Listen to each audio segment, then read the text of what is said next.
Bitcoin hoodie guy coming back here with another Kaspa video. Before we get into it, could you please Mike Tyson the like and subscribe button?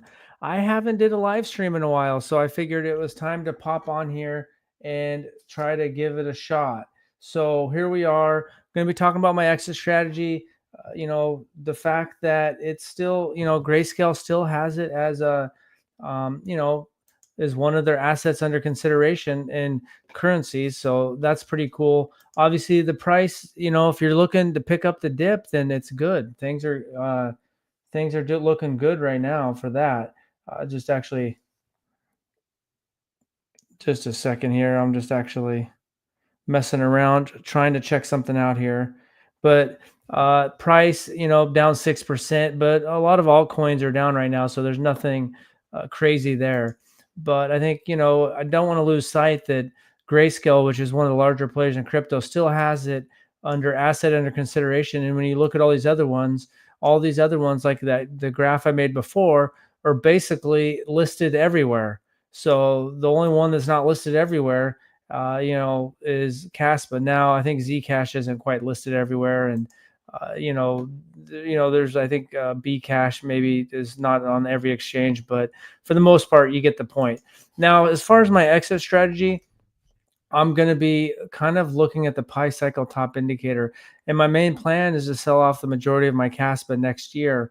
And going to be using the Pi cycle top indicator as one of my top indicators. You can see the last two times it called the top. Now, back in 2021, it didn't call the second top, so that's something to keep in mind. But once it gets up to where it's showing a top signal, if I haven't sold by then, I'm going to be taking my first chunk of profit there. So you can see here, now this actually shows a little bit more upward movement on that 111-day moving average. But typically, I just looked at it today when the 111-day moving average meets the 350-day moving average, which is orange line meets the green line. Then that in the past has signaled a top. Now that would, and then the Bitcoin's price is usually a lot higher than whatever that the moving average is. That's not a complete perfect indicator, but it's something that I think is going to mean that, wow, okay, definitely should be trying to consider maybe to take some profit off the table. But I think there's, right now you can see the market dominance has slipped down a little bit more, 4.57%. Market dominance slipped down 20% in the week. Bitcoin, on the other hand, getting close to 58%. Obviously, hit 108,000 today. Hash rate's looking good, 101.36 exahashes there. I don't know if you saw, I saw a lot about Zealous, people showing side by sides here. Shy is talking about it, that they blocked him, and he's talking about something, I think, about the security, that they never completely explained the security argument. They didn't even try to present a security argument. Every time Shy is saying, and this is his words, not mine. Yep, you got Tyson in there. Mike Tyson's holding the fort down. Every time this has happened before where there's a project that didn't explain their security argument, every time that protocol turned up broken in some way. In a previous reply, I presented a plausible attack vector and asked their protocols defended against it. The response, we are not going to debate you. History rhymes. The way it went down with Cadena, Cubic, and other projects is that my objections still stand unrefuted. So I'm guessing Zealous, and I don't know if that's how you pronounce it, is heading the same route, laughing out loud. So that is just some of Shy's opinion. But what's the Grayscale, if it ends up putting it into one of its products that it has, the hard fork coming up, the overall Bitcoin market going up, more of an altcoin season, Bitcoin dominance is still holding strong. So the real altcoin season hasn't hit yet.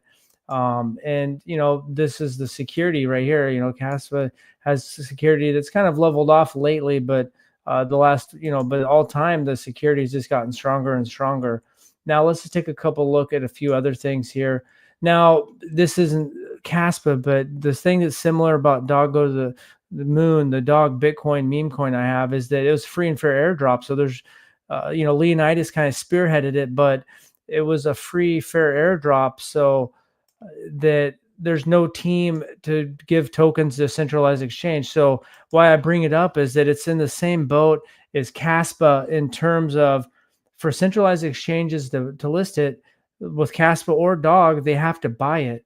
Now, I see both communities claiming that there's manipulation by exchanges to try to keep buying the price at a lower level. So I just find that interesting. It's even though one is like a layer one with like cool technology and one is just a straight up meme coin, there are some interesting similarities there. The fact that exchanges have to buy it and there's no other way for them to get it for liquidity. Kraken has listed futures on Dog, and now they're looking at listing the spot listing.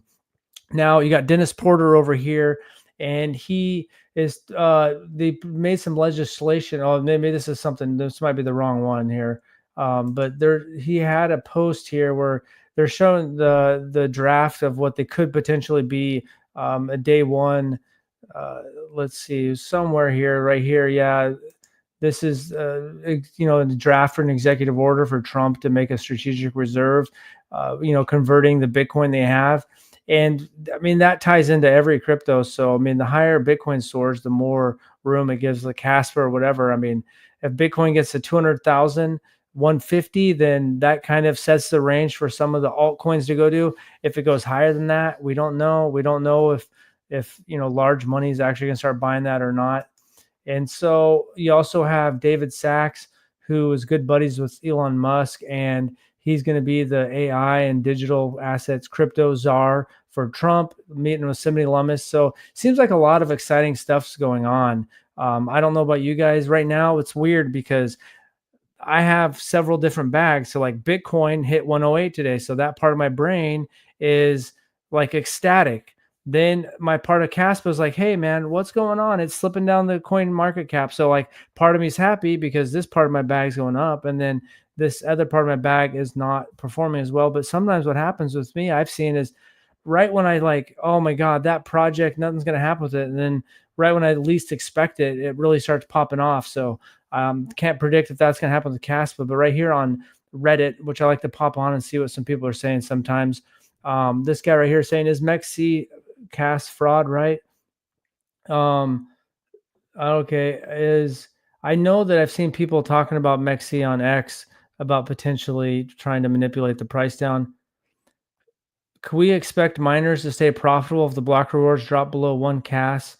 And that's a ways away because I think right now in 4 years, roughly in this, I can't remember exactly, but I think it's like 5 or 6 CASPA per block.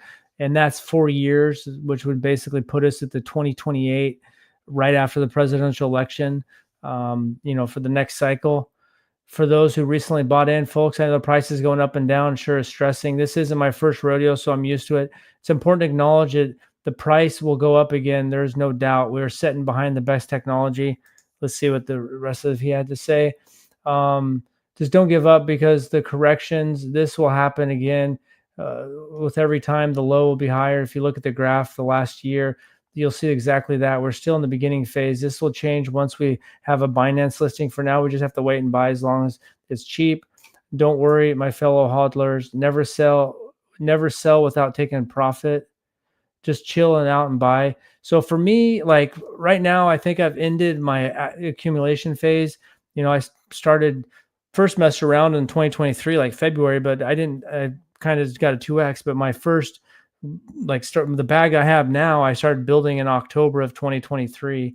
And so I think I've kind of reached the end of my offensive phase. So now I'm playing defensive phase, and I'm not worried about it. The crypto market's going to be up higher next year. And then it's going to be trying to figure out when I'm going to take my profit. And like I mentioned before, I'm going to use the Pi cycle top indicator is one of my big indicators.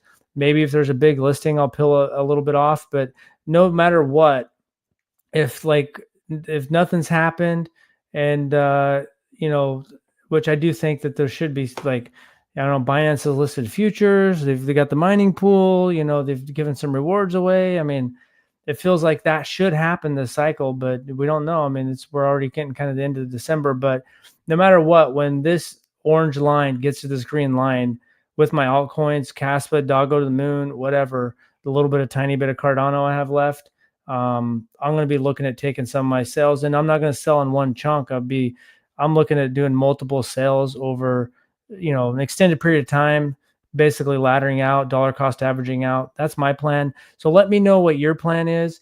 Right now for Caspa, it kind of feels like down in the dumps, but I know sometimes that's what it felt like in the bear market too, like with Bitcoin and stuff down at 17,000, 20,000, 40,000. And then all of a sudden the ETFs come out and it's not going anywhere. And then it goes up to 70,000 and back down to 50. You're like, man, the ETFs are buying all this Bitcoin. Why isn't the price going up?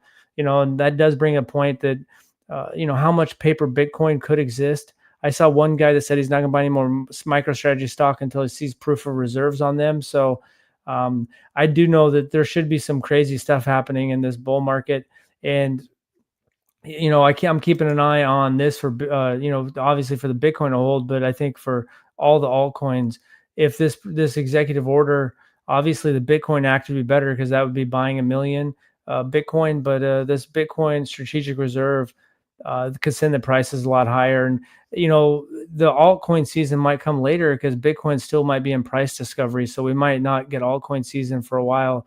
Who knows exactly? But Bitcoin doesn't feel like it's going to be slowing down anytime soon. It might find new levels and cool off, but that's basically about it. I don't want to ramble on here too long.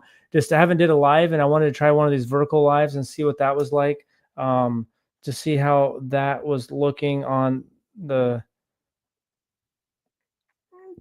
So I guess that's pretty much it. So just to sum up, basically, Caspa's down, good for buying the dips. Being patient.